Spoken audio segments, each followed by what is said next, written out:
Hey everyone, welcome to the Colored by Felix podcast. Today we have another amazing artist joining us from Florida, I believe. Her name is Che Hojas. Thank you for being here today. Thank you very much. I'm very happy to be here. Yeah, good to have you, Che. So where in Florida are you located? Now I recently moved to Florida and I'm in Miami Beach. Oh, cool. Awesome. Where did you move from? I moved here from New York, from Nice. Brooklyn. And you are originally from where? I was born in Argentina, but my parents are from different parts and their families are from different parts. So everyone has been moving a lot. Oh, wow. Cool. Yeah, I noticed your accent and also your name because my brother and I were part Colombian. So Yeah. it's like she must be Latin. Yeah, we definitely don't speak as much of the language as we should, though. So, Yeah. Che, the first thing I noticed on your page is your devotion to the color purple. Can you speak on that, like what that color means to you? Because it's beautiful. I mean, I'm looking at it right now, and there's just so much of that color on your page. Mhm.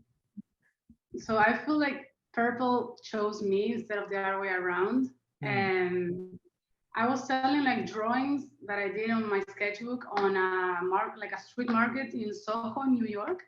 Mhm. And I decided to take a painting class because I had the feeling that I was going to like it.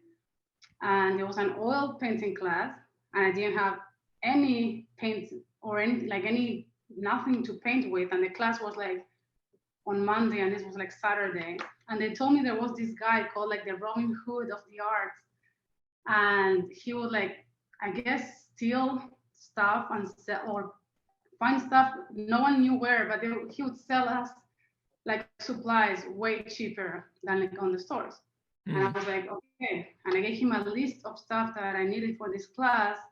And he came back with like 2 paints and was like white and purple, I think. So I went to this class with just that one color. And I had to paint like the model, and I did it in purple because it's what I had. And then I became kind of like the purple person. So I did my homework in purple. And everyone started being like, oh, that's Camila's or that's Che's because it's the purple one. And then I kind of liked that, like that my identity became that color in that class in particular. But then when I kept working, I always tried to incorporate it because it became kind of like a thing. I don't know. Mhm. So That's really That's cool. interesting. And how long ago was that? How long have you been painting in purple? and that was a little bit less than 2 years ago. Okay. So Cool. And how did you find Robin Hood? I'm curious to know. The other vendors were, a lot of them were artists too. And I told them that I was going to take this class, but I didn't have any supplies. And they were like, oh, you have to ask this guy. And they just like sent him over. They have been selling there for like years and years and years. So they knew all the like little, like, I don't know, tips. Okay. Like insider information. Yeah, exactly. So your work stood out to me. It's interesting to look at it because it kind of has that Andy Warhol kind of look to it. You know, you use the purple, but then you add like this like yellow or like very intense color. And then it's almost like it's a couple layers, but it's so detailed. You know, you bring the just choosing a few colors and you bring it so much detail to your work. So that's very interesting at it. And I noticed you actually use it almost looks also digital in a way, you know, and so it's, but I see you painting everything with a brush. Can you explain your process of how you create? Yes, I guess I use different process, different times, but like I did know I wanted to use colors that weren't like realistic. And I just liked colors. So I would be like, I like these colors, how can I make them into a composition? And so I would just like order, like mix them and order them in like value, like from lighter to darker. And then I started like engineering first. So I have this like mechanical mind too. And it's very relaxing for me to like do like these little details. So I would just be like, okay, this is lighter, very just mechanical. Like this is lighter, I'll use the light one. And then for different objects in the painting, I use different value scales with different tones. And I just start like from light to dark, and this is medium, so it should be this pink that I have here, and this is whatever, so it's this green, and just like, I don't know if that makes sense. Yeah, So that's do- interesting. It's like you almost have to be methodical because you're working with one color. It's like the value just matters that much more. Right. Yeah. And do you sketch out your designs, everything before you start painting? For the most part, yes. And sometimes I create like Photoshop collages and stuff when I start like playing around. Sometimes it's just like on my iPad because I can erase and move everything around so much easier. And I just draw there, and I try to like, sometimes if I'm really planning ahead, I will segment those like I don't know, I'm going to use a 6 scale value like colors, and I divide the things before like ahead of time in like those segments, just like, and then I blend them together when I'm painting. But because I also don't know really like technically how to paint, I never learned how to paint, and I started just trying to make up a process where I could, so kind of like a paint by numbers, but for myself and like done by myself with my own color.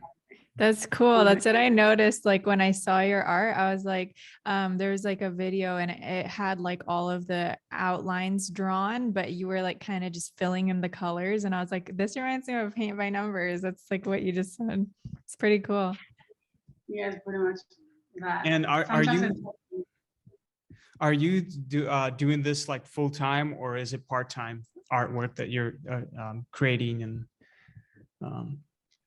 I'm doing is it that now. Yeah, I'm doing it now full time. And since I left, like I finished school, I do other things as well. But like I try to everything else that I do to be more like passive, so that I can paint the longest. Like I see dogs and cats and stuff in my home, so then they're around when I paint, but like I don't have to go to a job, and I can do both. I also love animals, so it's fun. Nice. But I do like paint every day. Yeah. so? How did you get into becoming a full time artist? Like, what made you take that step? Was it, you said you started like 2 years ago, right? Full time, or Yeah. when did you start? Okay, so how did You that transition you started happen? art in general 2 years ago, right?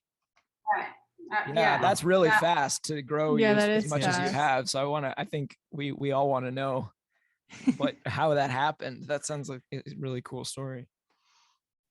I actually don't even have that many paintings finished yet. Like everything that you've seen, that I think are like, it's less than 12 paintings. And that's everything I've done like in my whole life, because I started painting so recently. But I was in school again. I went for graphic design, and I ended with the pandemic. Like I finished school almost at the same time that the pandemic started. So I had to go back home. At that point, that was Chile. And I went there to full lockdown. So I couldn't find a job until I went back to New York. And I was like kind of there, and I started painting and filming the paintings and putting them in Etsy and different places, just like trying. And it started working. I don't know if like amazingly, but it started working. I was like, what if I give myself like a year to do this? And if it works out, I just do this. And if it doesn't, well, I keep looking for a job. And it's been almost a year actually. So Wow. That's exciting. Yeah. Really exciting. Do you and think really that it was like part of that was maybe the fact that you have such a signature style that it just caught people's eye, that it was like people knew what, you know what I mean? Like on social media, I feel like maybe it almost helps to have something you're known for, and right. I don't know. Do you think that might have helped with you? Like, it's like people can really quickly think, oh yeah, that's if somebody out there loves the color purple, or even just is drawn to that, they know you for it. And it's like, it's almost, I'm not saying that you started off thinking, oh, how can I brand this? But it's like, just through doing what you loved, it ended up accidentally being really good branding, That's when like my classmates started being like, oh my god, that's purple, so it's Camila's, that one is clearly Camila's, and no one else could know which painting was who except that one. I Yeah. kind of like that, and that was like I decided to keep it out of the class afterwards because of that, because I realized it was. And then I started to look like also like art in general, like famous art, and purple is not that common actually. There's more like other colors. Mm. So I That's was like, true. and I Yeah, do like they it. say it's the So, rarest color in nature, and right. that's why royalty would wear it. Yeah. Mhm. Oh, that's Okay. interesting. I didn't know that either. That's cool. So, Yeah. since you started your journey as a full-time artist, what has been working really well for you? Like, have sales on Etsy been working well? Have sales on your website? I also noticed you have a book, so I'd love to talk about that more. But what's working well for you? I think what worked the best was when I was selling in New York, like in Soho. So a lot of people would just like walk by there, and there's a lot of people walking by that street, and they would just see it and like it and take it. And it was 3 days a week, but I would like you would sell every day, and it's what worked the best. Although it's like it is on the street, so I didn't put like well, I didn't paint yet also, but like I wouldn't put on the street works that took a month to make or weeks or I don't know. But that's what sold the most. And then the second one, it would be Etsy, but through Instagram. Like no one finds me on Etsy just because they Mm. always come from a social media, either like a video on YouTube or Instagram. But very Okay. rare. Like I think one time someone bought a painting in Etsy, and I was like, "Where did you find me?" And they were like, "Here." I was like, "Oh, Wow. okay, Mhm. first time, yeah." That's But really interesting because I've heard that like recently people are like not that into Etsy because of that. Like it's hard to find like people's art on Etsy, I guess, unless you're like really big already. But I think it's good to know that like social media is like a big factor in that. yeah, you Yeah. could like So And I think go ahead.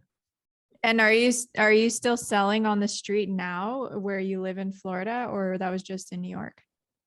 no, it was in New York. I don't think here there's like I have to still look, but like I don't think there's here places like in New York where there's a lot of foot traffic like that. Mm. It's more like it's very open space than like you have to actually to go to a supermarket, you have to drive to go to whatever you have to drive everywhere. There's no like Yeah. that concentration. So I don't know if there's a place like that here. It's Yeah. But like interesting. It reminds me of when we lived in New York for a year, and I remember in Manhattan there was this guy would always, he's an older guy, but he would always bring out his big paintings and he would carry them almost like every day. He would carry them in the busy street right in Manhattan, a little uptown, like where the Times Square is, a little bit more up, you know. And he would always put out his artwork there, and people would stop. Some people would stop and talk to him, and some people would just pass and ignore. And I would watch him because I'd work at a store across, and I'd just look at him like for hours, stare at him. So it was interesting. But he would get traction, and then some people are very interested, and some people don't, but he's getting attention, and it's very interesting how like so much effort he puts out to physically bring the artwork there. He probably has to go through subway system and all that, but now we have this social media, we just put it out there without like walking anywhere. We could just be from home, like you said, with your puppies or with your pets, at home. And that's pretty cool. So you would say Instagram is your number one platform that you would sell your artworks from, or?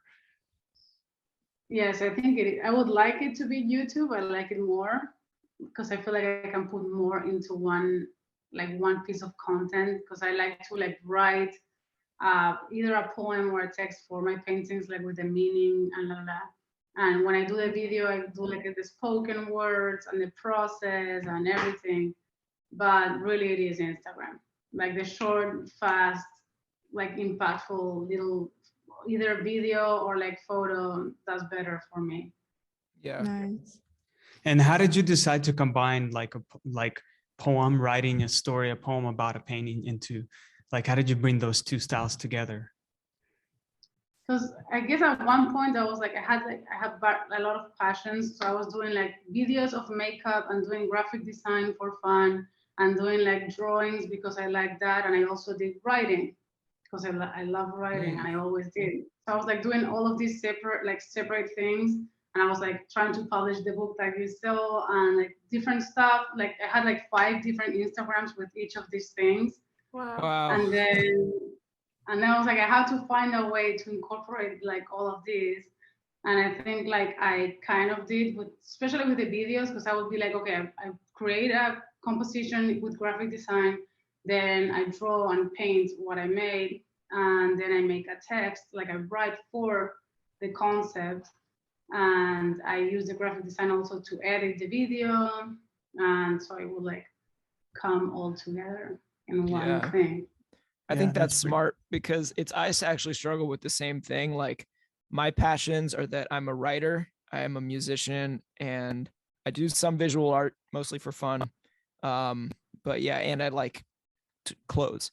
And it's like, it's a similar thing. It's like, how do you combine these things? Like, and you hear all these people saying, oh, you got to pick one thing. But I think that maybe that's the smart way, is the way that you did it, is like, yes, pick one thing, but then maybe find a way to incorporate little tiny scraps of the other things in that, you know? Well, that's what makes it unique. I think that's what makes that artist unique. If you kind of bring your experiences, your life, interesting things that you enjoy personally, that makes you as an artist interesting, and stand out from the other ones. So like, I haven't seen anybody combine like poems with art. So that's something new to me, like, first of all, the purple color and focusing on that, making a theme, that's unique. I haven't heard anyone doing that either, so you're onto something pretty cool. Yeah, for sure. So what do you think, like, I mean, I don't know if you're the same way, but like I associate colors kind of with moods, I think every color kind of has certain moods that people tend to feel when they look at it. Like what do you personally think of or feel when you look at purple? One time I did actually in Instagram this thing of like the questions, and I put like, what do you feel when I tell you purple or something like that?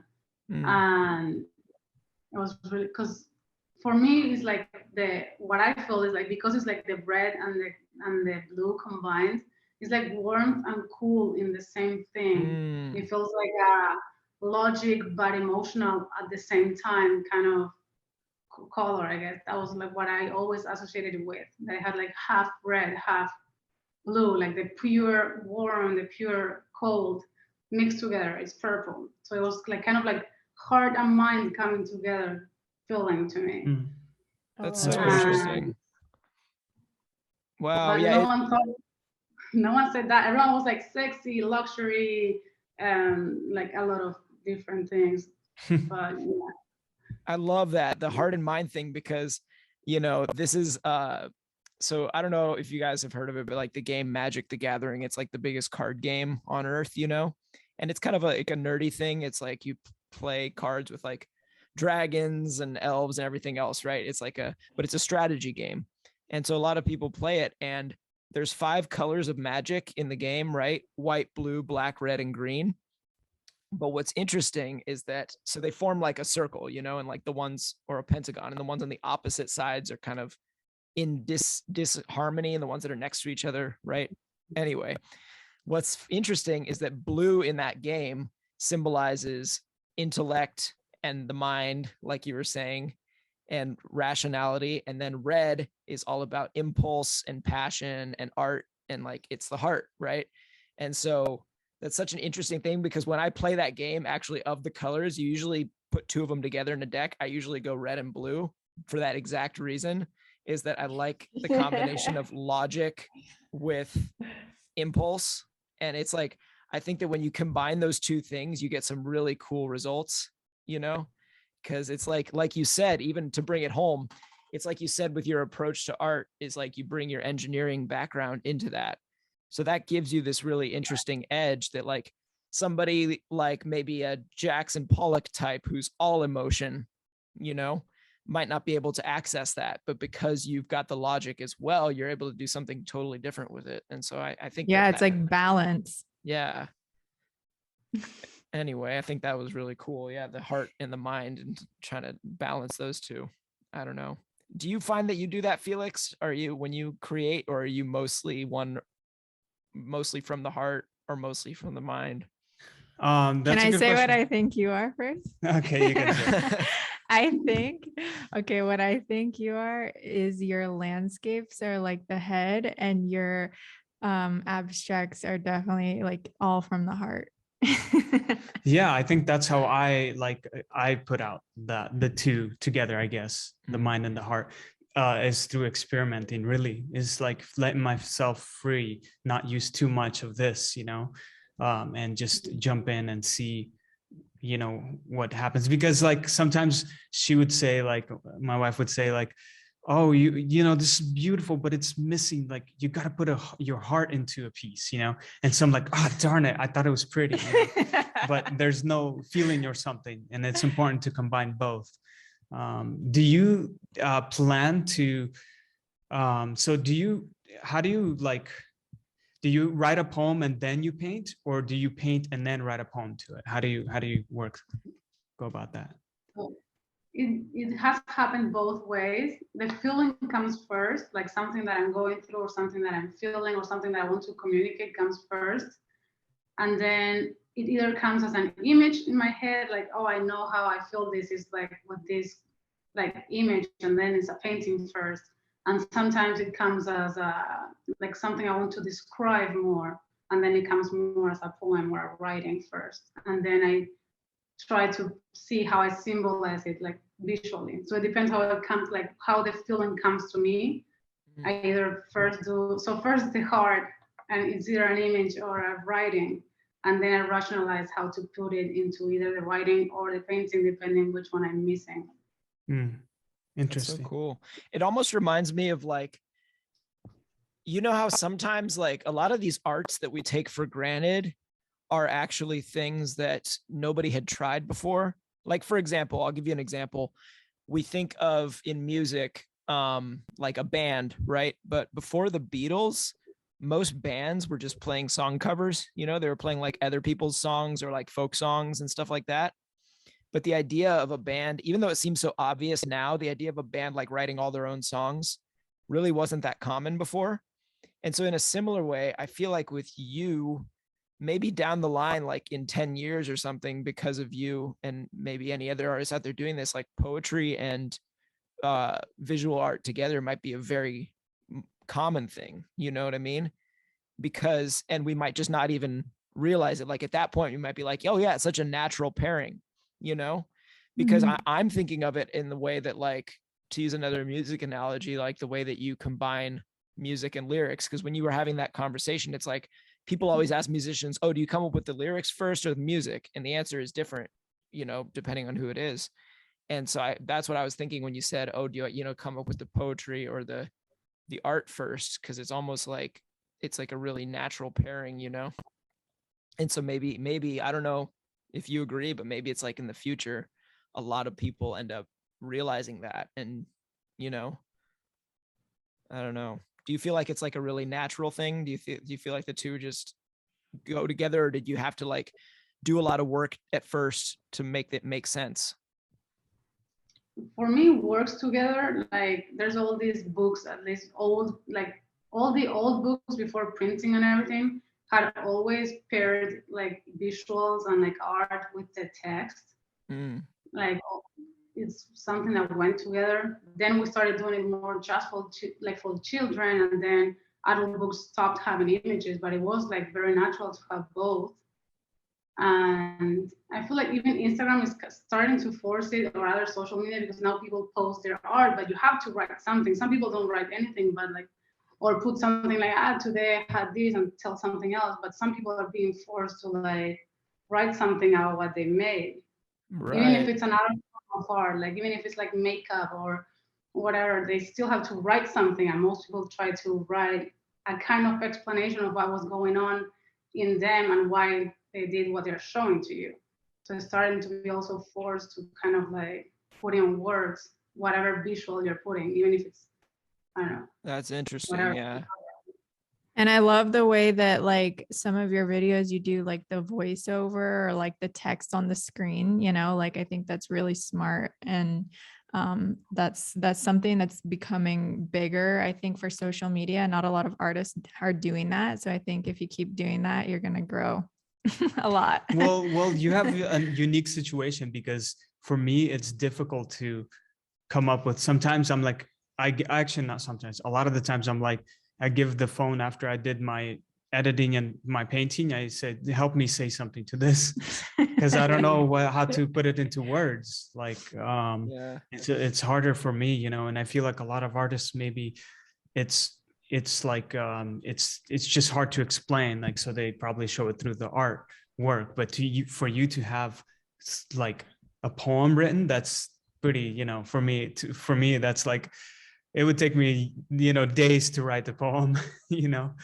but that's Right. talent, you know, it's talent. And that's what it's cool to bring those two together, you know, and it makes your art unique, you know, and it brings attention to your poems as well. So is that why you started writing? Is that your book? Can you tell us about your book that you have? My book, I always wanted to like have a book. It's like one of my dreams. I've been writing like for way longer than I've been painting. I always write like naturally. I journal every day since I was a kid, and I like wrote poetry when I was a kid too. And I went into like some, I don't know, things. And I was in graphic design, so I was learning how to design, and we were like learning in design. And I was like, I now know how to design a book. Like, can I just publish it, or I need like a publisher or something? And I went into like Google, and they said like you can self-publish in Amazon. You just have to upload your PDF, and it's print on demand, so you don't even have to pay. If someone buys it, they'll print it. And I was like, great, I want to do a book then. And I just grabbed like my journals and started like highlighting parts that I liked that were like publishable, and grabbed like sketches that I had in a sketchbook, put them together in like a week, I think, and just like send it to Amazon and publish it. Wow. How many That's, But it's not like- pages? that's great advice. That's inspiring. You just did it. You didn't like wait to figure it all out, you know? I like that. No, and I actually had to edit it because I barely knew English, and I published it in English. So I translated my journals that were in Spanish into English. And I just did it. And then when I read it or gave it to someone, it had a lot of mistakes. So I had to go back to edit it a little bit. And I think it's like 150 pages or 200 between those two. And I mixed everything. Like there's no theme, there's no story, there's no like only paintings or only illustrations or only photography. I just really grabbed everything, didn't think it through, put it together, and published it. Now I'm working on doing 2 other books that are more cohesive, I think. They have like a theme and like, I don't know, more planned ahead. This was more like, I always wanted to have a book, let me do it. And I just did. You know, that's pretty cool. That's inspiring. And I hope it is, you know, for all the listeners out there, because that just shows like you're just you're not afraid. You're stepping into this space, and you're not afraid to like learn from it if you have to, and you just kind of grow and just put yourself out there, and you're doing that. You know, you put yourself out to in taking your art in New York, putting your work out there. That's effort, you know, like imagine like people like are afraid. Like sometimes I get messages where like, I don't know how to, I'm like afraid to show my art on, you know, to post my art, to post. And I feel like that's so much easier because you could be, you know, in a little box hiding in the house somewhere, and then you can just share the photo, you know, and no one has to physically look at you And delete it if you want later. And they're afraid to post there, but you physically had to be there and show your art, and that just shows like a lot of strength. And I think you know, that's so important, because even for myself, I remember when I was starting, also I took some design art classes in college, and I remember like, okay, I have some pieces, but I love art, but I just kind of want to put them out there somewhere. So I started going to these coffee shops and asking, hey, do you want some art here? Your walls are empty. And there's some would say yes, some would say no. But the ones that said yes, they were happy. And, you know, and it just kind of helped elevate, you know, and that's what you're doing. And I hope the listeners can catch that, you know. Definitely. And It is terrible. When I put my art in Soho on the street, I did have all kinds of reactions. Like some people would laugh, some people would like it, some people would be like, no. Sometimes it was like a couple, and like maybe the girlfriend was like, look at this, and the boyfriend was like, what? It's horrible. Like I don't know. Like a lot of in person, you have like the first line to see the reactions to your work, which at the same time, like I don't know. I remember I had like some couples drawings, and it was like a lot, like all kinds of couples, like queer and everything. And there was a lot of like reactions. Like sometimes some people, like older people, were felt disgusted or something, and that's cool too if you're trying to like make something impactful. If it's a horrible reaction, it's better than someone. For me, at least, if someone didn't like my work, I prefer that and then being like nah and having a reaction and just walking by and not even notice it, like look at it and keep walking. That was the worst. Like you didn't Yeah, feel any. that's actually very interesting because we had the same discussion the other day because some people like on one of Felix's posts were like having this debate, oh, this isn't even art, my 5-year-old could do this, blah blah blah, you know. And it's like, well, actually that's kind of not a bad response because art is supposed to make you feel something, whether it's good or bad, you know. At least it made an impact, obviously enough for them to stop and comment, you know. For sure. Mhm. Yeah, I mean, we've all dealt with it. It's interesting because everyone sitting here has kind of gone through the same thing. It's like now that I have also done, I've been putting like fashion content on style content on the internet, and it's gotten big like out of nowhere. And it's the same thing. It's like, you know, I got people every day saying, oh, your outfits are trash, blah blah blah, you know. And you just have to like accept it and roll with it. It's like at first it hurts, and then you just like whatever, you know. People are going to have their opinions, and it's actually better at the end of the day that people, like you said, have an opinion versus are just indifferent. Yeah. You know. Yeah, that's cool. And then it's like, yeah, just doing it. Like I think that like I I didn't know social media when I started. You know, Felix didn't, like, I didn't know TikTok when I started, right? Felix didn't know Instagram back in the day. Andrea didn't know business when she started running a business. You know, you didn't know book publishing or whatever. And it's just like, I think that to anyone listening, it's like, take a look. This is 4 people who have had varying levels of success, right? But like 4 people who just went out and did something. And then it's like, imagine what could happen if you really just went out and did something and were fearless about putting yourself out there. You know, you never know who it's going to hit with. And yeah. So go buy her book on Amazon. Yeah. How do people find your book, Che? The book is called Intimate Reflections. So if you put Intimate Reflections Camila or Camila Hojas or something, it should come up. Cool. And so, like you said, right now you're working full time as an artist. You said you had around 12 paintings, and you don't have that much art. How many paintings do you do now since it's your full time? Don't you feel like you have to create more? You know, like how do you create right now? Is it a lot more than before since it's your full time? Yes, it is more than before. I have commissions now too, which I'm not like I'm happy, I'm not happy at the same time. Because I've been doing commissions all this last time and I haven't painted like my paintings. And I'm happy because I can live from what I like, but at the same time, I'm like, is this even what I like if I'm not creating what I want to create? Like, I don't know. Right. But that has been what's been going on. I'm now painting like a guitar, like a commission guitar, and some book covers and stuff like that. And it's fun. It's fun. Like I am having more fun now when I worked in an office as like in a business company, but it's not like it's not making art, and it's less paying than an office. So like I don't know. At least I want not to take commissions for a little bit and make like my own art. It's like an investment of time too, because I'm not getting that time back, and I'm not creating work either. Nothing that I would like show or want to show. Right. And then the commissions, like, are those very much, do the people who come to you for commissions understand that you work a certain way, and like, do they want something purple, or is it totally different than your own aesthetic? Sometimes it is like, I like your work, but can it be about this subject or about like just like a little guidance, but like a little brief, but do your own thing. And that's why I want it. And that's amazing. Because it's like, okay, then you like what I do and you want it for something in particular, and that's amazing.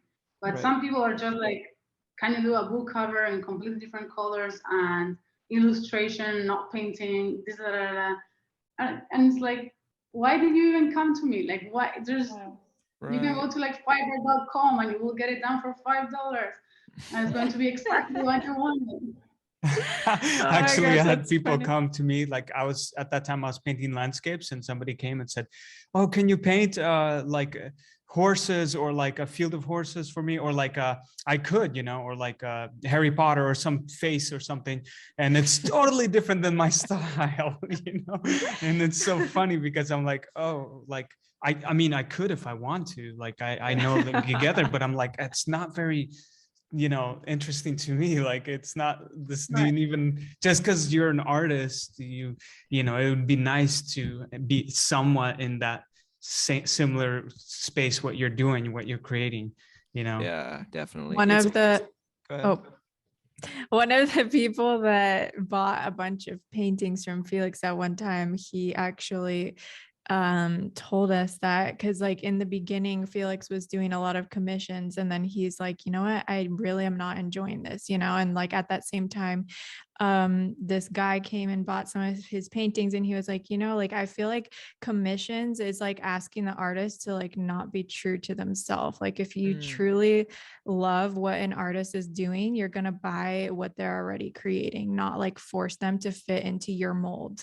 Mm-hmm. And I was like, whoa, that's so true. I think it's a weird proposition, because it's like if you hired a comedian, right, to like come perform at your party, like would you hand them a stack of somebody else's jokes? Yeah, I know. It's like, it's a weird thing, but I find the same thing with my writing. I've been doing a little bit of freelance writing this past year, and I find that it's like, it's a weird thing, because I find that I'm good at it, and it's like, okay, well, if you're good at it, why don't you just make that your career? But it's like, at the same time, it's not the same as when I'm writing fiction. It's just not at all. And I think it's maybe everyone's individual choice to make. Like, are you able to do that for the money and just kind of put it to the side and just be like, hey, this pays my bills, and it's better than office work or whatever. But it's like, yeah, until you make it, I guess, where you're like only selling original works, you have to kind of choose, like, am I going to use the skill set for other people, or am I going to go get some alternate job, and that's, I guess I can't tell anyone, which to do, right? But I can see why it's exhausting, to use your skill for something that you don't necessarily want to use it for. Yeah. It has to be a balance too. Like for me now, it's like, how am I going to sell my original work if I'm not even making it because I'm making these other things? Like how can people like my work if I'm not? Because the time investment, you're not getting it back anyways, and you're investing. Like it depends if you can do both, or if you can do like one. Maybe I'm trying to like negotiate with myself, like maybe 1-on-1, 2-on-1. Or depending what they ask, like I don't know, put some rules in how much you take and what. Like if what you were saying, like if it's a portrait and you do like landscape, then no, you're not even asking me for my job. Like I don't know what I do. Yeah. Well, what if we try to solve this problem live on the air? Okay. Like, because I just had an idea. So tell me how this would work. Like maybe what if like when people send you a commission, you ask them like, hey, just so you know, the way I work is that I need something that I can post on my social media, that's reflective of my style. And you're just very like assertive and upfront with that. And you say, so, these are the themes I've been working with recently. You give them some options, but you say it has to kind of fit within this. Is there something I can do for you within my aesthetic that would still work for you that I could share on my social? And then that way it's not wasted time. That way you're actually proud to share it on your feed, and you might get some people turning you down, but I think a lot of people would be open for that, because it's like you said, why do they come to you in the first place? I think they come to you in the first place because they like your style, and hopefully. Yeah. That's why they should come to you. But that's why I think you need to be assertive, because I've Yeah. found that clients in general, whatever creative field you're in, clients don't know what they want. You know, they have an idea of what they want, but like you have to kind of show them. They just know that you're skilled and that you'll deliver. And so I think that that actually creates an opportunity for you to kind of assert yourself and say, hey, this is what you want. You came to me Mhm. for my style, you know? You came to me for purple, okay? Yeah. But like I think like speaking, like for myself as, as a creator or an artist out there, I'm pretty sure they, when somebody asks you, hey, like, I like your work and I commission you, you feel like honored. You're like, oh man, this is an opportunity, like it's rare. It's not like every day someone comes and writes to you. So it's like you almost kind of put yourself in this space where you're like, I'll do like anything, because it's a rare opportunity. But it gets to the point, like for me, what helped is eventually, gradually, I was able to like be more like specific about like my commissions and styles or whatever, and then eventually stop taking them, Mhm. So it's like, if like transition that, and I think if you're just starting out, maybe you have to take those like sacrifices in the beginning, where you just create, and it also kind of teaches you along the way some techniques, maybe, if that you haven't tried, it pushes you to try something new in a way and learn. Yeah. So in the beginning, maybe that would be, something that I did, and then graduate from that. But yeah. Right. I've been doing that too. Like now, for example, one of the commissions is like a comic, and I don't do comics, but I would like to know how to do them. So I said yes. So then I'm going to have to study how to do it, and then I will do it, and then I will be. If I love it, I'll keep doing it. If I don't, then I tried, I learned, and I can move on from it. But it's challenging, even though if it's not what I'm doing, it can open like a door that I don't know. Like maybe comics is the thing for me because it's writing, storytelling, and art. Like I don't know. So I also say yes to those things too. Right. If it sounds interesting, it's like I'll try that. So Yeah, are you I think that's sorry, like, one last thought. I think that's a good way of looking at it. You guys, I think that sorry, dog's barking. I think learning why don't you go ahead, Andrea?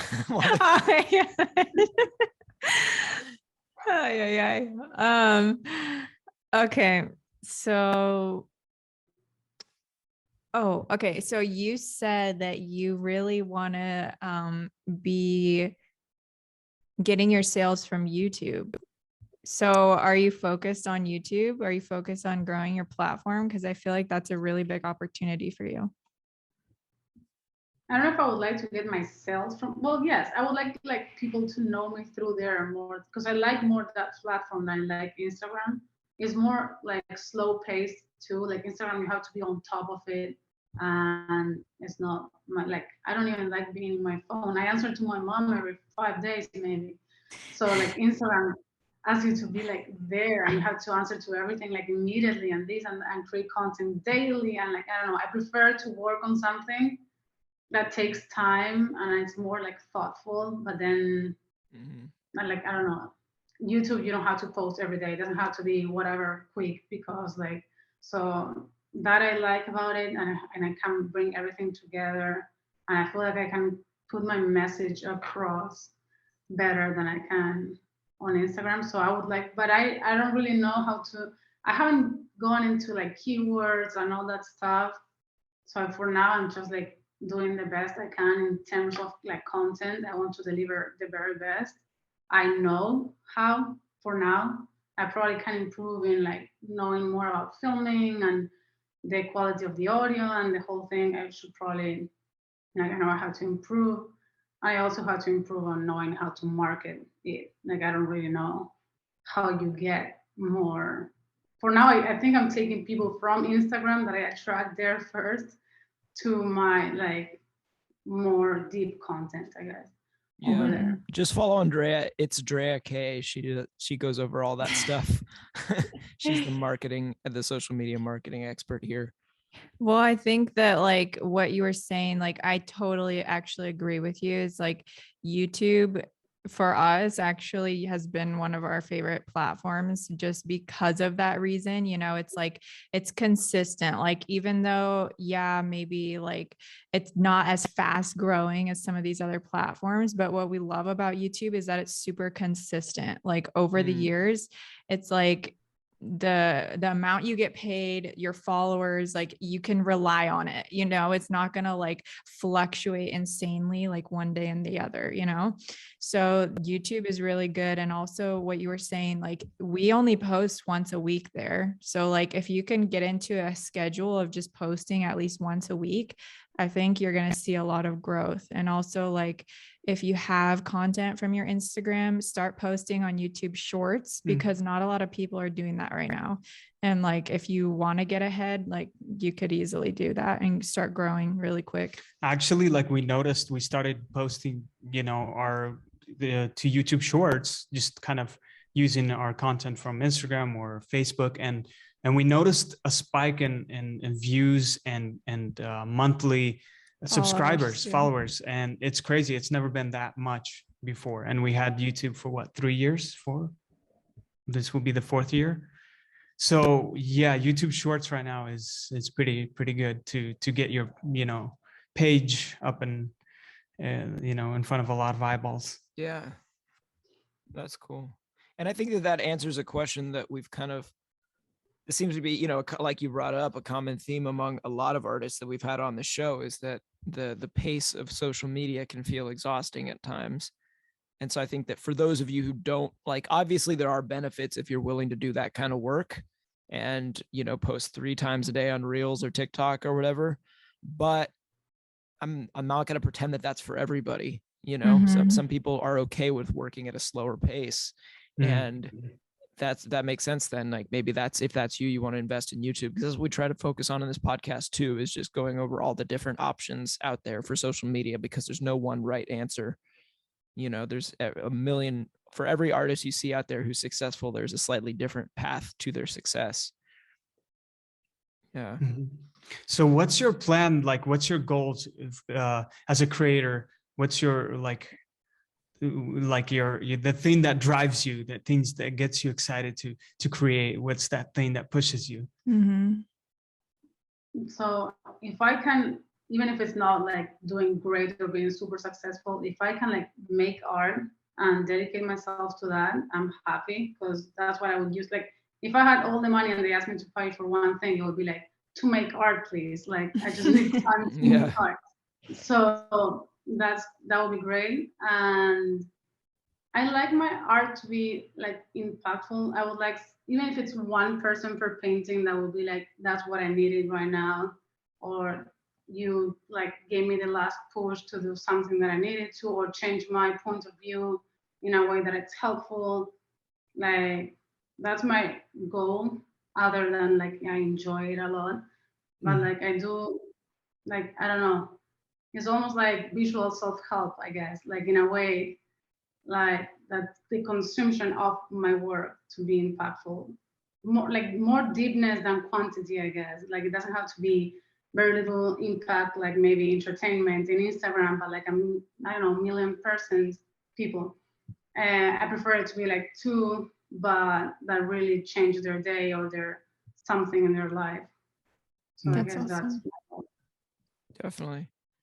Yeah, I think that's what it's all about. It's like, you know, the followers and stuff, all of that matters, because that's how we are able to, you know, pay our bills through our art. But it's like, yeah, at the end of the day, why did you start doing art in the first place? It's because of that connection, or just the feeling of making the art. And it's like, I think as long as you keep that in mind, you can think of both, you know, you can, as long as you don't obsess over the followers and stuff. And it's like, and it looks like you're doing great. I mean, you've built 26,000 followers in 2 years anyway, and it doesn't sound like you were following some intricate marketing plan to get there. You were just doing what you loved, you know. And so it's like, I think that's inspiring too.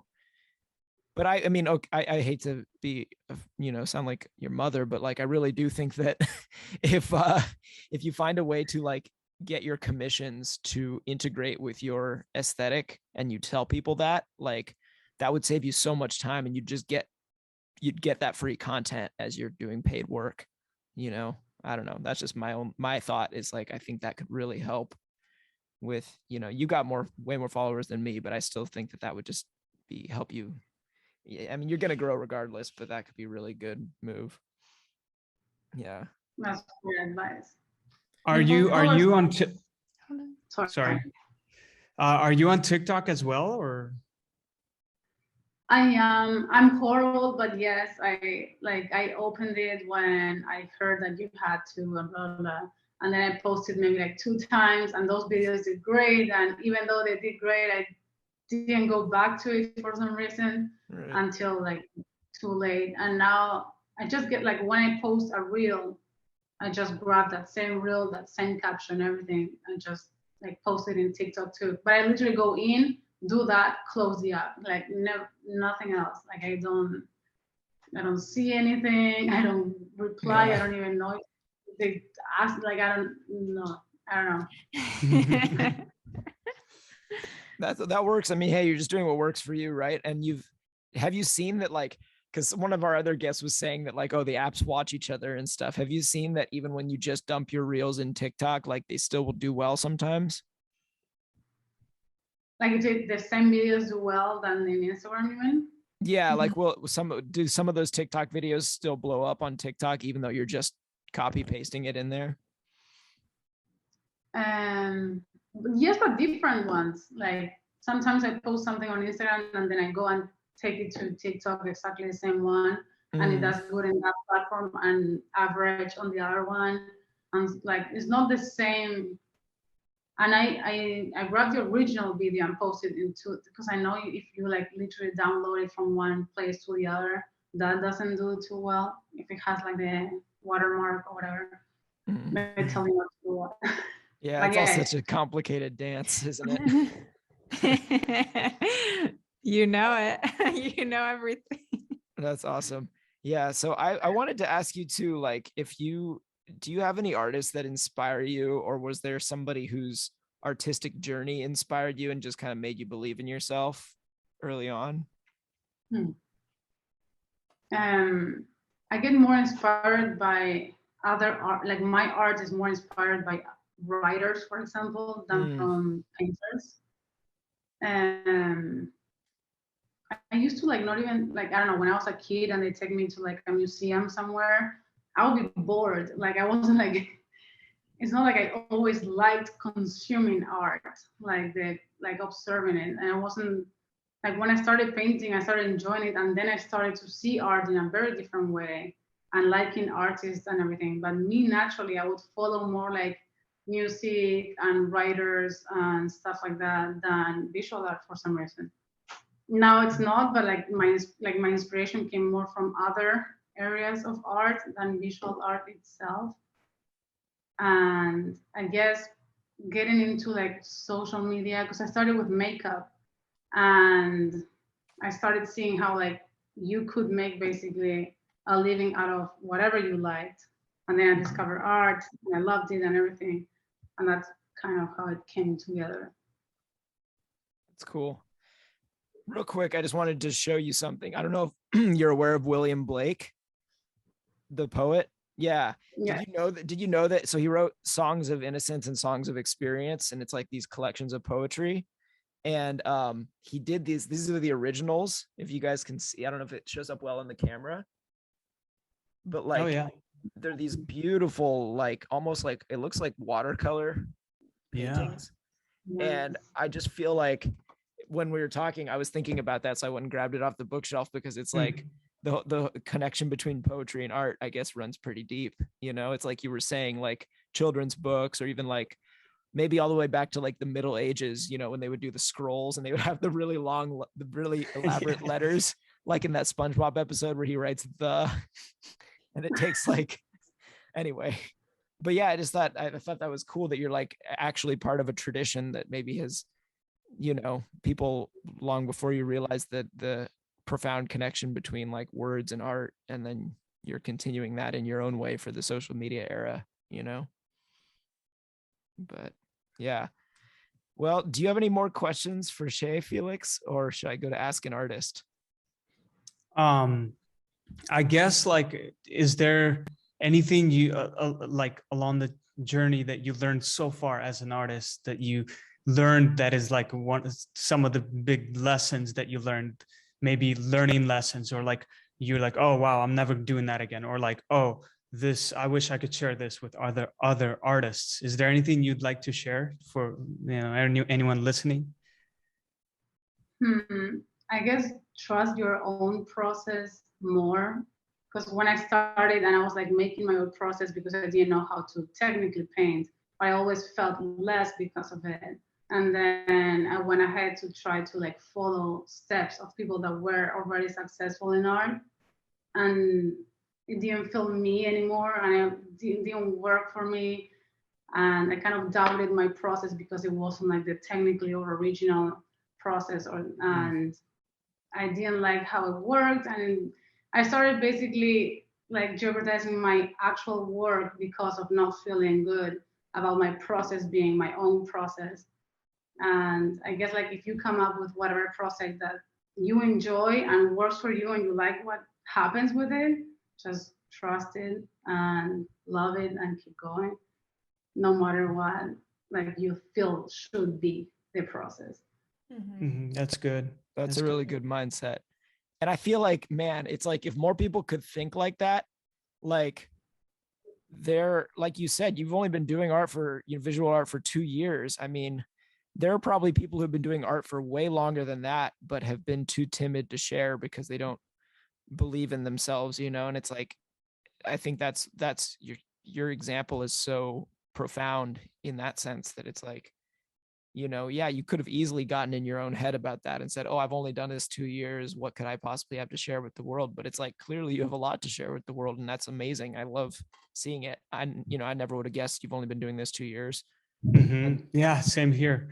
Yeah. That's pretty cool. It's inspiring, you know, to hear that, because it's exciting to see and follow what you're going to do next, you know, because you're only going to grow from here, you know. And actually another question came to me is, so you love the color purple and do you want to stick to that, or do you want to like expand it and eventually like focus on other colors, or do you plan to do that in the future, or just only stick to the purple?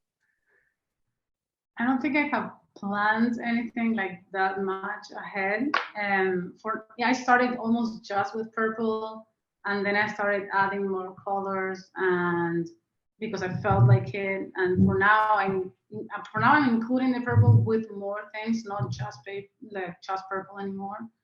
And if I like outgrow the purple, I guess it happens, and if it not, then not. I like that. I'll just trust how I feel.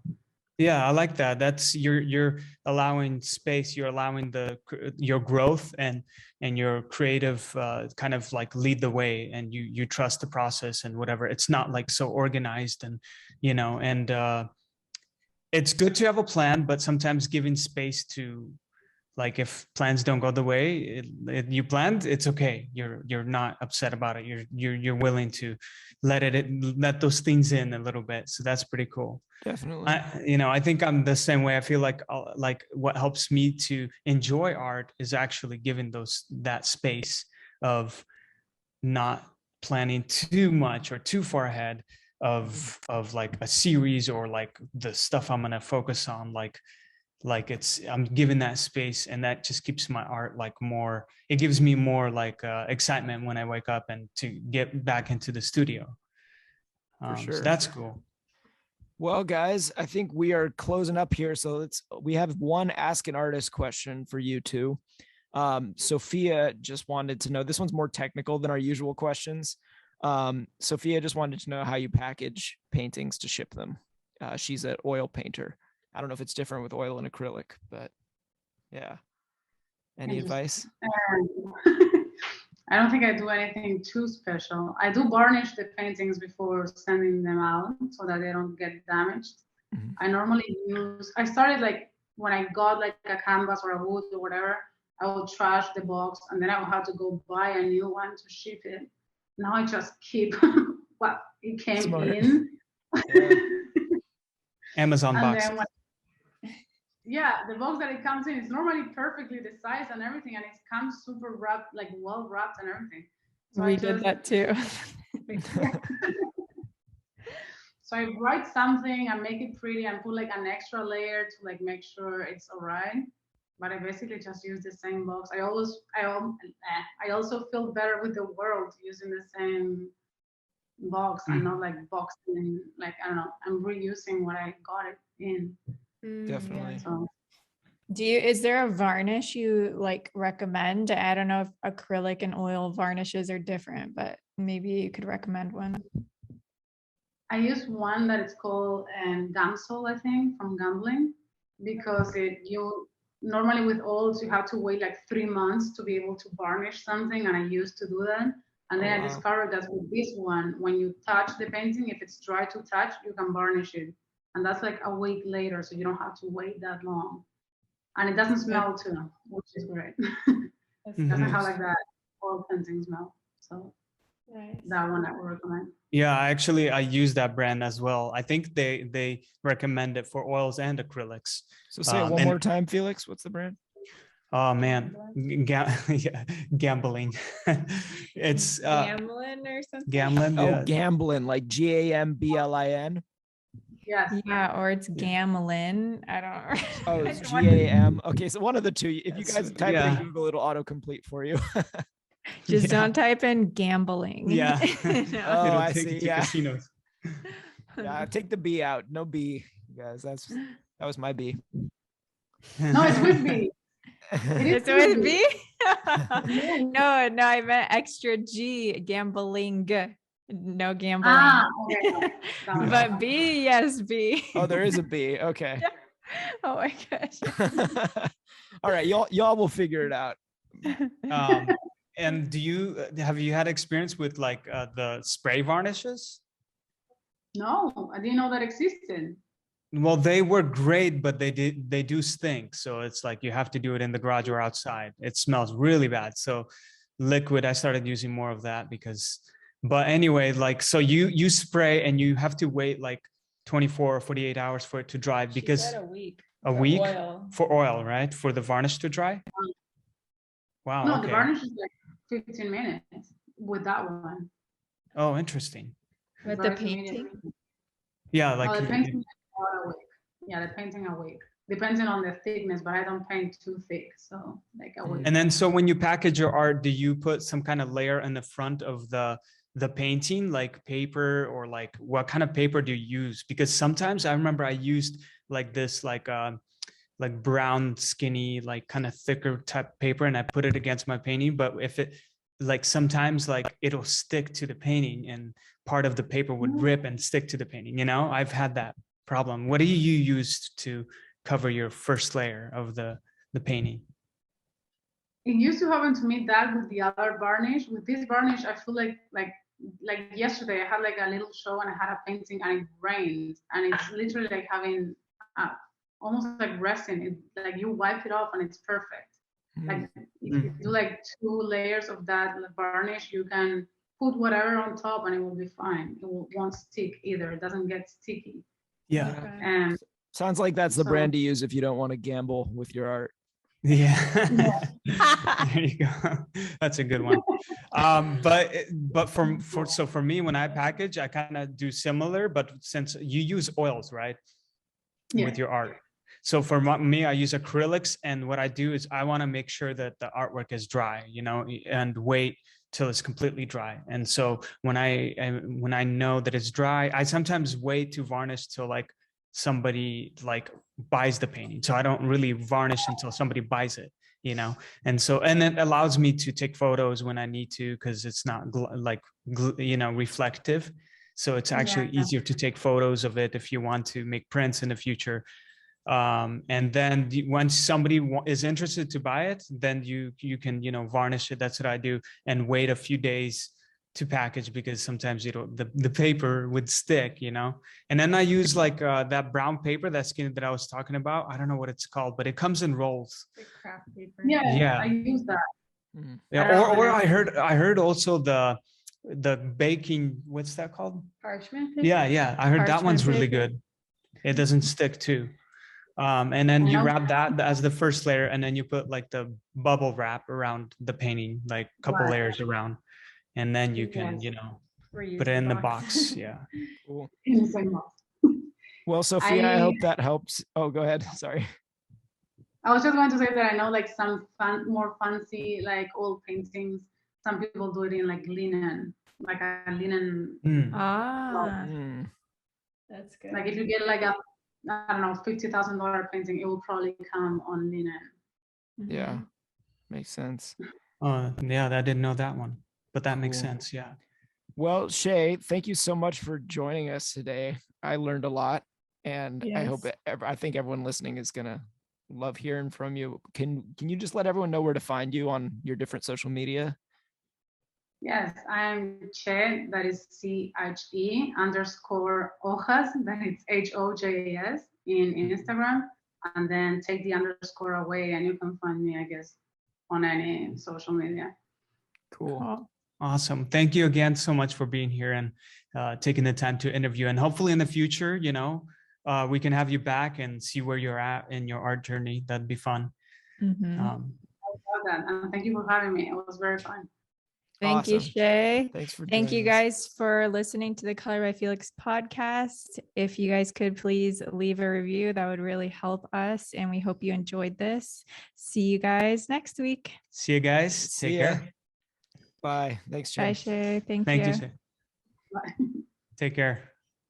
You too.